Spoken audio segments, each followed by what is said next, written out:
I believe the way things are going, the Tory party will cease to be a national party. Gawain, has she been copying your homework again? And to blame me, or people like me, for what happened in Manchester last week, I think is just astonishing.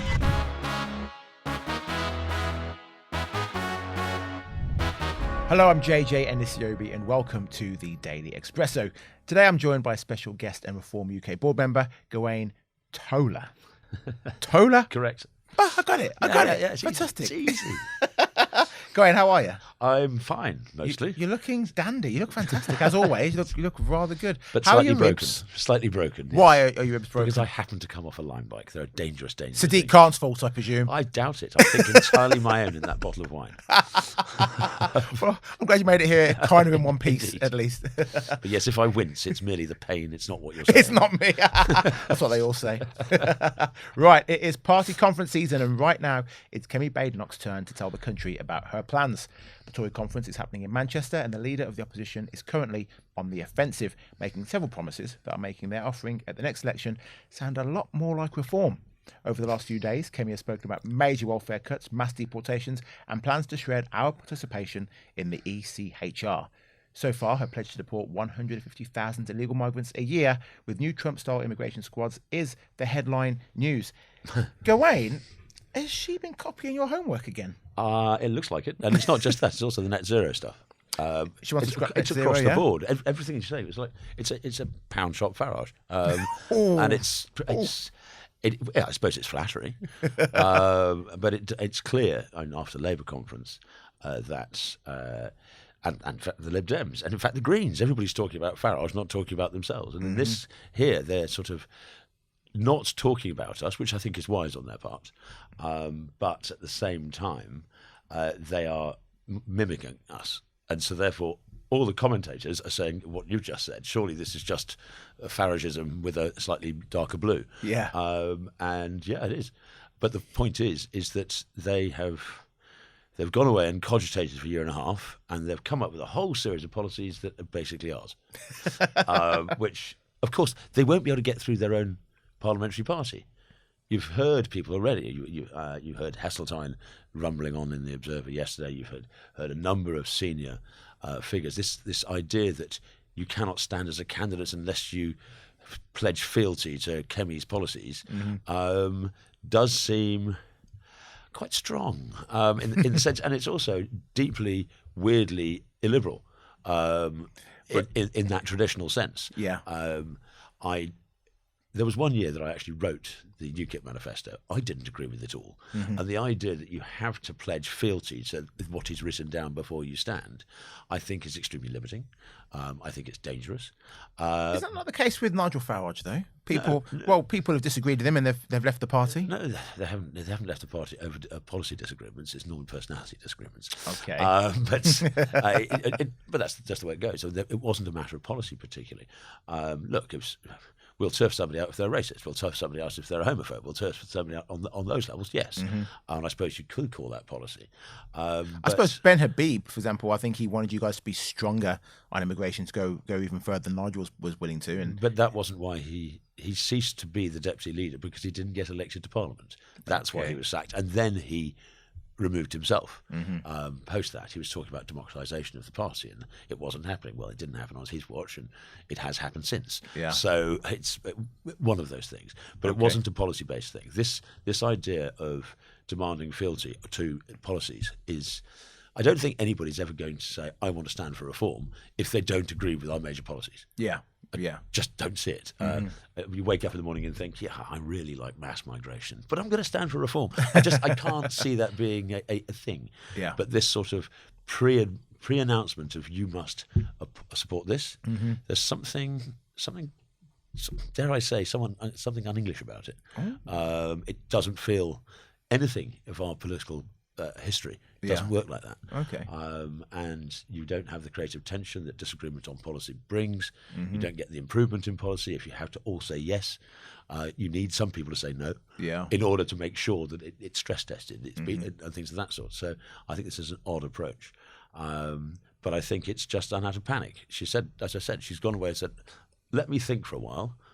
And she's come back, and what she's thought is she's obviously been into, or sent somebody into Millbank Tower and siphoned off some of our documents, because it seems to be almost a carbon copy. Now, of course, there are disagreements. I don't believe, and any of these major policy statements she's been making, that the Tory party has either the bottle or the backbone to actually apply them. I just don't believe her. Okay. And whilst I do agree with many of the things that people have been saying, I just don't think the Tory party will carry it. And if it does, how many of the current Conservative Party will switch to Ed Davey? If they carry on down this line? How many? Because these are people who have spent their lives campaigning for net zero. I mean, Boris today said, oops, maybe I overdid it on net zero. Mate, what have you done to the country? You're now going, oops. Yeah. It's an oops moment, as the adverts say. And so to me, it's sound and fury, but means signifying nothing. Okay. And I say, I quite approve of much of the things she's saying. I just don't believe the Conservative Party, as it is, will wear it. Okay. Look, Gawain, your political brain is as sharp as your outfits, I have to admit. I want to get your opinion on this. The new slogan for the Tories: stronger economy, stronger borders. How do you rate that as a slogan?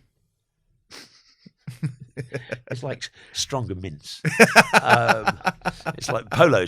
One of those polo things. So this is a Trebor mint. It's really strong. I just thought it's you look at the Tory front bench, you look at what they've said over the last 15 years, you look at their record in government, and the word strong isn't one that comes to mind. It just doesn't. It's the sort of, it's like cast iron. It's maybe strong, but it's brittle. Okay. It's not like tensile steel strength. It's cast iron strength, and you hit it at a particular angle and it just shatter. And I think the elections next year will be that hitting it at a particular angle. Okay. In Scotland and Wales, where I believe the way things are going, the Tory party will cease to be a national party, because they will lose their representation in Scotland. They will lose their representation in Wales. And if the Conservative and Unionist Party is not a national party, what is it? Yeah. It becomes a party of the slightly confused home counties. And I just don't understand what its purpose is. And it's this conference this is our purpose. And everybody, yourself included, is looking at it and going, but actually that's what Reform's doing. Yeah. And they are well ahead of you in the polls, and they are being the opposition when you are not, despite the disparity in elected members. But you are seeing a daily basis interesting people coming over, not just the elected, but membership, basic members, ordinary members, and certainly voters. And so I begin to wonder the fundamental question: what are you for? And if what you are for is what's being presented this week to a diminishing number of people, and it just seems to be, they have, like Dean Acheson said about us as a country, they've lost an empire and yet to find a role, and they certainly haven't found a role. And the entertainments, when it was reported, I think, by Chris Calgary, your political reporter, the fact that at the events, there are some of the events they're having a one drink only rule at Tory conference. Wow. How are they going to drown away the pain if they cannot have more than one drink at their event? So it is terrifying. And there's another talk about elephants in the room. They're not talking about Reform. They're not talking about Farage, apart from aping us. Con Home, the online website that reports and talks to and with the Conservative Party, and they've got a survey for the conference. And one of the questions is, what do you think will be the next government? A Labour majority, a Conservative majority, a Labour-led majority, a Conservative-led majority, a Conservative minority government, a Labour minority government. Elephants? Hello? Have you seen what's going on out there? And it's this desperate, we can't, don't mention it. Yeah. But it doesn't matter if they don't mention it, because everybody else in the country is saying, you're not mentioning it. And this sort of tribute act that they are performing in Manchester, I don't think washes. What is the greatest ever political slogan, in your opinion? Oh, boy. Tough question. I would think that, funnily enough, I thought the Brexit Party slogan in 2019 was very good. in the sense of changing politics for good. Uh-huh. Because it had that changing it and making things better. Yeah. I thought that was very... And Take Back Control did work as a slogan. But I actually, a chum called Chris Brindley Lowe wrote a book on precisely this subject, the 8 key words that came out a couple of months ago. There are words that work, but it's a... I think that doesn't... I don't... It's like, again, it has to be credible. Mm-hmm. For a slogan to work, people have to feel, yep, that actually rings true. Yeah. And I don't think you can use the word strong and conservative in the same paragraph, let alone sentence. Okay. I just don't think it works. If Reform become the next government, how are you going to get any laws through? You need to get a lot of people into the House of Lords, right? Well, yes, that's certainly something that will have to be looked at. How many people are we thinking? 300 people? 400 people? Jacob Rees-Mogg suggested 600. Wow. It depends. It entirely depends. Right now, and the way that Starmer and his front bench behaved towards reform during their conference, it saddens me to say that this weekend 3 of our street stalls were attacked. Oh. One in Caterham, East Surrey, goodness sake, and Crawley and elsewhere. The mood it has hardened. It's tightened. I've not seen anything like that for years and years and years. So they were attacked in what way? People were throwing hot coffee at them and things of this sort as they walk past. Wow. No, not nice. Because, okay, it's only coffee. It's just like it's only a milkshake. Ha, ha, ha. But you don't know that as it flies through the air. Yeah. You really don't know what it could be. And so it's unpleasant and dangerous and not a good thing. But as I say, the behaviour of the Labour Party. Farage wrote to Starmer saying, look at the polls. Look at the fact we're winning by-elections, both at the local level. I think over 40% of all local council elections since May have been won by reform. Most cases, places we've never stood before. Yeah. So from a standing start, getting 40% and things of that sort. If that is the case, then I think it's unanswerable. There should be appointed members of the House of Lords for reform. But this sort of attitude where he describes us as racist and when you've got David Lammy saying what he said about Hitler Youth and things of this sort, I cannot see them being able to give us a peerage if that is the way they think. Yeah. They actually think we're evil. And that is strange, but I can't see them doing it. So we will have to appoint our own, which I think... Otherwise, we have a constitutional crisis. Yeah. But it's not just the House of Lords, of course. It's the judiciary, the judicial review system. It's the trade unions, particularly the public sector trade unions. I can perceive the chance of a general strike within 2 weeks of a Farage-led government, not for any particular reason, just out of a scream of pique. But all the way through, Whitehall departments, the civil service, and so on and so forth, the Quango state. Yeah. That arm's length state, which means it's out of democracy but has control. So that's why when Danny Kruger joined us, recognised, I think, university as one of the biggest brains in Parliament. Yeah. His role is specifically to address the question of delivery, because we are, whilst obviously we feel we have to win because we look at the state of the country and we do not think it's going in the right direction, we feel it's necessary for us to win to stop the country becoming utterly unrecognisable. With things like digital ID cards and so on and so forth, and all this sort of panoply of state, but that's not what keeps us awake. What keeps us awake is being able to deliver, because after us, I think, who was it this weekend? There was another poll, the under 40s, and the percentage of people who've just given up on democracy. Yeah. If we do not deliver. And I've spoken to Tories who think, oh, well, great, don't worry about it. You'll win the next general election. Reform will. You'll make such a hash of it that the country will be crying out for us to come back. No, it won't. After us, they're not going to go back to the Tories. If we fail to deliver, it's a much darker world. Yeah. And that is what keeps us awake. And that's why Danny's been given that role, in order to address all those problems. Well, I am actually a lord by ownership of land, so Oh, good for you. yeah. If you want to get me into the House of Lords, Well, make it official. A bit of ermine, do you think? Yeah. What do you reckon? I'd love a bit of ermine. It would look great on me. They look Yeah. good. Yeah. Let's move on.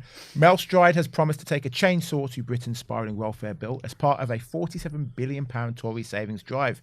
The Shadow Chancellor insists bringing down the colossal £300 billion cost of benefits is in the national interest. Speaking at the Tory party conference, he said, "The country cannot keep spending money we simply do not have. Some £23 billion is expected to come from cuts to welfare, replacing payments to people with low-level mental health conditions with treatment and barring non-citizens from claiming support, among other reforms."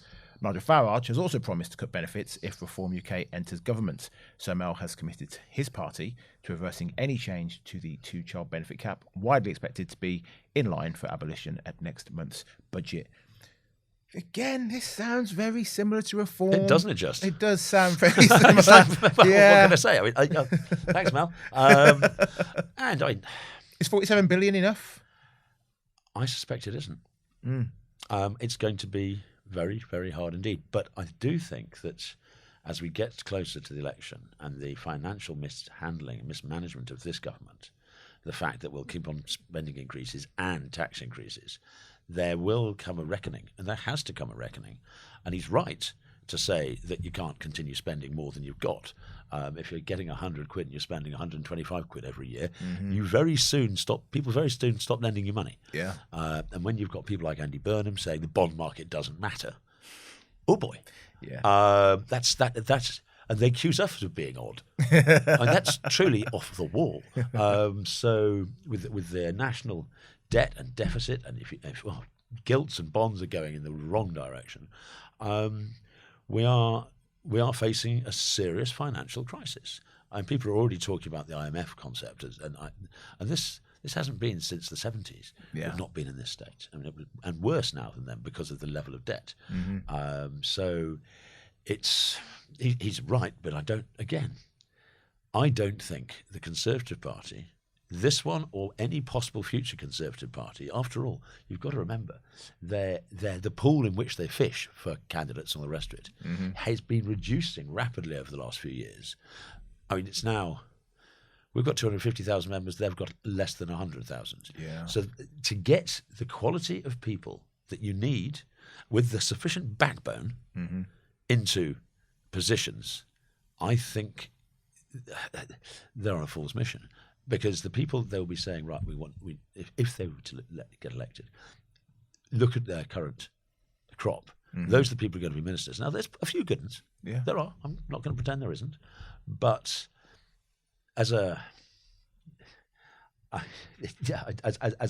they have the backbone. I just don't think is there in the current crop. When they come across, and it will be hard. There will be much screaming and yowling as people have benefits removed. Of course there will. I don't think they've got the stomach for that game.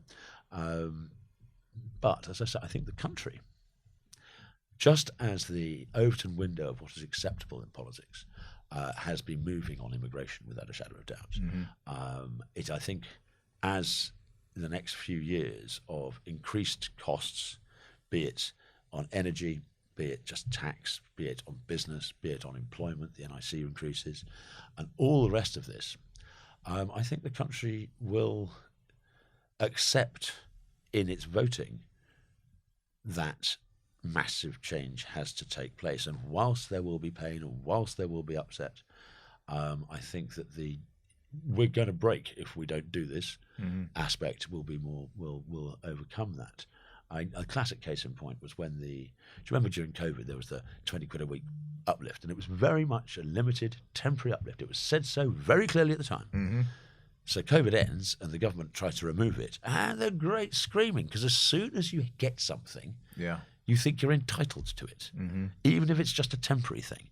And if that was the screaming on a very, very specific, very time-limited, small amount of money, and there was a huge amount of fuss, the very idea that you're going to be able to remove far more significant benefits is for the birds. Unless you have that strength of purpose, that absolute commitment to the delivery. And I think Mel Stride's words are very fine, but it's jam without the bread. and I don't think it's going to work. Reform have been very critical of the government's waste in spending. Which departments or programs do you think are the biggest issues here? Well, I think you've got to look at where the biggest spending is. It has to be in the welfare area. It has to be in things of that sort. We have to, as a country, we have to decide, what do we want the government to do? Do we want it to do X, Y, and Z? And if not, then we're going to have to stop doing it because we can't afford to do it. I don't think right now that conversation has been had. But I certainly think that going up to the next general election, these discussions will take place. They're talking about specific things. And obviously, we share the attitude that non-national shouldn't necessarily be able to access our welfare state and things of that sort straight up. And I think that's agreed. Even the Labour Party are talking about that now. Yeah. The mood music across the parties, except for Zach, Zach the hypnotist. But other than him, pretty much everybody is now on the same page when it comes to these things. So, or at least on a similar page. There has to be massive cuts in welfare. There just has to be. Yeah. Because we just can't afford it. And there are egregious examples of waste. Infamously, there's the business about a special needs child being driven by taxi 23 miles to their school, 160,000 a year. It would have been cheaper to hire a couple of private tutors. Yeah, actually. And why can't they use they're anxious. Why can't they use a minibus, which again would reduce costs? Oh no, they can't be in a car with other children because it makes them anxious. And it becomes, hold on. So if they can't be in a car with other children, why are they at the school? Yeah, because they'll be in a classroom with other children. So it doesn't seem to add up. And I think that they say low-level mental health issues. Well, yeah, in some cases, I think we have. It's not a question of stiff upper lip and all the rest. It's pull yourself together. It's not that. But I do think we have fetishized, and it is now advantageous to have an issue, and that you get benefits. I remember in my own family, my mother-in-law writing to the school demanding that my son be given extra deals and more time to write an exam and things of this sort, because she claimed he was dyslexic. He wasn't. He was lazy. But she didn't just write to the school.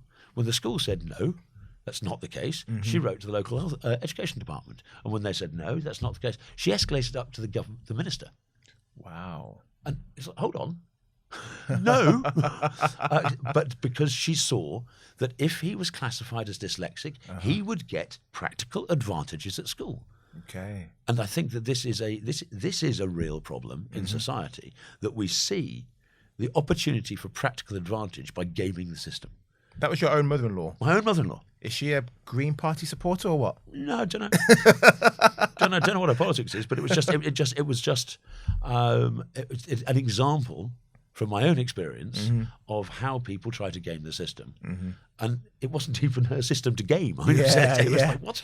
And by the way, the son's doing fine. I mean, and he's certainly not dyslexic. But it is an example of a broader malaise in society, that people, it's the opposite of the JFK, ask not what your country can do for you, but ask what you can do for your country. Right now, vast proportion of our society just thinks, what can the country do for me? Yeah. And that is what is bringing us down. That is what is causing so much societal problems. It is the society of entitlement, gain, and a level of a collapse in resilience. The slightest problem and the resilience goes out the window.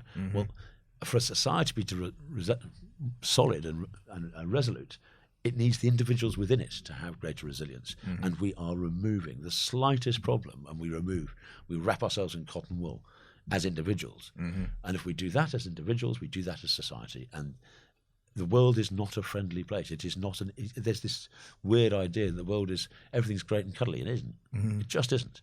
And what's happened just look around the world. It is not a cuddly place. And we have to grow more of a backbone, in both personally, and as a society. Well, while some people are wrapping themselves in cotton wool, others are wrapping themselves in the Union flag. Former England football star Gary Neville has blamed middle-aged white men like Gawain for dividing Britain in the wake of the Manchester synagogue attack. He admitted instantly he took down a Union flag when he saw one pop up. The Man United legend claimed the public is being turned on each other in a video posted on social media. Here's a clip. I just kept thinking as I was driving home last night that we're all being turned on each other. And the division that's being created is absolutely disgusting. Mainly created by angry, middle-aged white men who know exactly what they're doing. Funnily enough, on one of my development sites last week, there was a Union Jack flag put up, and I took it down instantly. And some people might be watching this and thinking, well, Gary, you're not very patriotic. I played my country 85 times. I love my country. I love Manchester and I love England. But I've been building in this city for 15, 20 years, and there's no one put a Union Jack flag up in the last 15 to 20 years, so why do you need to put one up now? Gawain, he's got a point. Should he have removed the Union flag? And also, why are you trying to divide the country? Well, firstly, it was on his property, Uh-huh. so he has the right to take it down if he wishes. Mm-hmm. But this video was made in response to what happened in Manchester last week. Yeah. And to blame me, or people like me, for what happened in Manchester last week, I think is just astonishing. Mm-hmm. There is something responsible for the murder of Jews in the streets of Manchester, and it ain't middle-aged white men. Mm-hmm. It's Islamist ideology. Mm-hmm. That's what is behind it. Mm-hmm. Jihad by jihad. But also, okay, yes, he was a great defender, wasn't he? He was very good. He was a great defender, and I'm sure that when he put on the 3 lions and all the rest of it, he was proud to do so. I'm absolutely convinced of that. But I think that he has been insulated from real life by his vast wealth. Mm-hmm. It's always, and it's kicking down, isn't it? What he doesn't mean middle-aged white men. He means working class middle-aged white men, and it's absolutely kicking down. I do think that the raise the flag phenomenon. I mean, here's me. Look. I do think that raise the flag phenomenon is a little bit aggressive. Mm-hmm. I don't think you can deny it. It is. There is something of a, put it crudely, there's something of a dog marking its territory. Mm-hmm. But why? Why? And that is because increasingly over the years, of the last 15, 20 years, and this government particularly, there is the feeling that it's being taken. Mm-hmm. That country is no longer ours. And this is a statement of, this is England. This is the UK. It is ours. And it is not a message to, it's not, I think, a message to migrants. It's not a message to incomers. It's a message to our governing class. That is, those flags are a statement not to minorities in this country. That's a statement to the government of this country, that we feel, the people of this country, or many people in this country feel, that you are taking the piss. You are not treating us equally. The two-tier justice system that we perceive and see, it does feel, and that is why, going back to our first bit of the conversation, that is why all political parties, apart from the hypnotizer, all political parties are basically agreeing on an agenda that is set by reform. That we're fed up with this. It has to change, and Labour, you're a bunch of racists, reform, and our policy is exactly the same. Well, it's not quite exactly the same. There you can do social work. If you volunteer, that counts as a reason to stay in the country. But what are you volunteering for? And that gives a massive loophole to what they're proposing. But it is clear that all political parties, as I say, apart from the Greens, have cottoned on, mainly because of the rise of reform in the polls and in the actual elections, that unless, if they don't address this, they're doomed. So whilst Mr. Neville has every right to take a flag down on his own building site, because it's his building site, I think the universal contempt shown on that video, I don't know what the ratio is, but I suspect it's quite strong. But the contempt shown for him and for this very out of touch and somewhat arrogant multi-millionaire looking down at people, you know what? He's. I think he'll have been surprised by the backlash. Okay. Let's move on to some sad news now. Former England Rugby Union captain Lewis Moody has shared the heartbreaking news that he has been diagnosed with motor neuron disease. The 47-year-old admits he is not ready to fully confront the implications of his diagnosis and said, "There's something about looking the future in the face and not wanting to really process that at the minute." Moody was a key player in England's legendary 2003 World Cup winning squad alongside Johnny Wilkinson, Matt Dawson, Jason Robinson and Martin Johnson, and now he faces the biggest challenge of his life. The former Leicester star first noticed something was amiss when he experienced weakness in his shoulder while at the gym. After a series of scans, it was revealed that he had nerve damage in his brain and spinal cord caused by MND. Gawain, this is such sad news. It's grim. And he's not the first person in rugby to have suffered in this way. Dodie Weir and others. No, it's awful. And what can one say? He's got teenage kids. That's right. And according to the interview, he's spoken to them. He says he's not addressing it. He's addressing it. He really is. I know how to hide from healthcare problems. Yeah, I've been doing it for years, and I wouldn't tell anybody else. So the fact that within 2 weeks of his diagnosis, he's giving an interview like this. Within 2 weeks, he's spoken to the children. He is addressing it. He's being, I suppose, what you can be, and he has to be admired for that approach. And it's supposedly, again, I've read the article about it in the interview. It's grim. What can one say? There is nothing positive about that, apart from the sight of somebody who has, in his sporting career, shown a great deal of physical courage, to see him show a mental courage that is admirable. Yeah, but we wouldn't want to see it. Yeah, they say that is the only good thing, and it's not a good thing. Yeah, he shouldn't. None of us would like to have to show that fortitude, but he is clearly doing so. There is a correlation between sports stars, especially rugby players who've had several concussions, being at a higher risk than MND. Yeah. Boxing as well. Should we be looking at these sports and thinking, something like boxing maybe should be banned outright? But with rugby, is there something we should be thinking we should make things safer? With footballers, heading the ball has now been reduced in training. They can only head the ball so many times in practice. So maybe we should be looking to change those sports as well. I'm sorry to say no. No? I disagree. This is part of the cotton wool thing. Yes, I would think that when the idea of saying, "Oh no, young lad, you can't play sport because it's dangerous." Well, there's other sports you can play other than boxing and rugby, isn't there? Okay, you can go on a cross-country run if you must. Yes. Would you be happy for your child to be indulging in something like rugby or boxing where he's going to get his head smacked in? Yes. Okay, well. But no, yes, this does happen. But we cannot remove risk from our lives. The risk-averse society is the one we've got right now. As soon as this is exactly what I was talking about before. Oh no, this happened, therefore this must stop. No, it is part. It is terribly sad for Liz Moody and for others. It is. But if you take away everything, what are we left with? We become milksops. And we don't want to. There is risk. Life carries risks. Endeavour, particularly at that elite level, and we are talking at the elite level. Yeah, it does carry risks. People have broken their backs playing rugby. Yeah, it does. But in some ways, if you make it a game, sort of non-contact sport, what's the point? Play football. Yeah, maybe. All right. Well, if you want to know more about motor neuron disease, please visit mndassociation.org. Gawain, thank you very much for joining me today. That is all we have time for.